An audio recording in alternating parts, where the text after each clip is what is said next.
Welcome to the Secret Sauce of Outsourcing podcast that's dedicated to making you better at outsourcing to the Philippines. This is episode 263, Outsourcing Tasks You Don't Know How to Do. So I recently went to lunch with someone who told me that they were struggling to get some things done with their OFS. He said, they're amazing. I love them. I love the work that they do, but getting things done that I don't know how to do is a struggle. Or at least that's what he thought. So we talked all through it. And in the end, we kind of figured out that getting the work done isn't the struggle. It's managing the process that's the struggle, because he's trying to manage something that he doesn't know how to do. He's already overworked, even with his team in the Philippines. He's taking on too much work, and he's not managing the process well because he doesn't understand the process. So if you're looking to hire someone to do something that you don't know how to do, let's consider a few things with me and let's talk through this. So number one, it's definitely doable.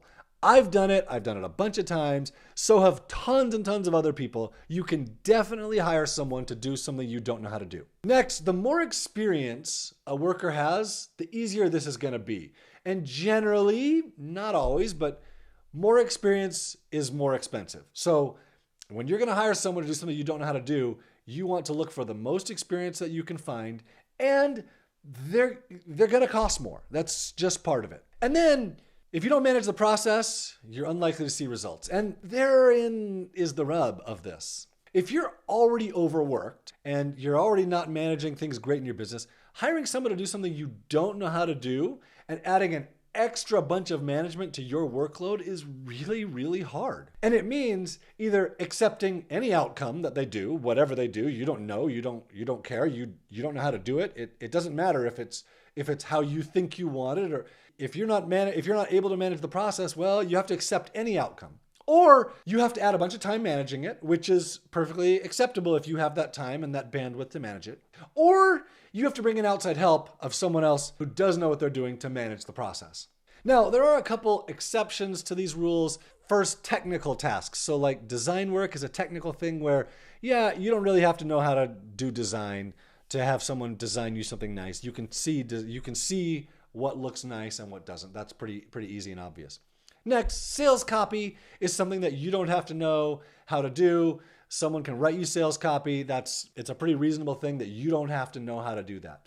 Programming is another one, but building something big is a different story, where you can hire a programmer, but building a system, you have to understand how to build the system, because the programmer, they might know how, they might understand, but there's just so much that goes into software development that if you're completely inexperienced with it and you hire a programmer and you ask him to do things that are impossible or technically super difficult that you don't think are, the programmer could spend months and months and months trying to accomplish this thing where you don't really understand what's going on and you don't know why it's taking so long, and you don't realize that you've asked them to do something impossible. I'm sure there are more exceptions to this, but let's take a step back and try something different. So all of this is why I suggested the first person you hire is someone to do something that you do know how to do. It allows you to get something off of your plate, to get some time back, to clear your head and get some more mental bandwidth, to allow you to focus on what is actually working in your business. And then once you've gotten some time back, then it's super reasonable to hire someone to do something that you don't know how to do. If you try and do something you don't know how to do, like, I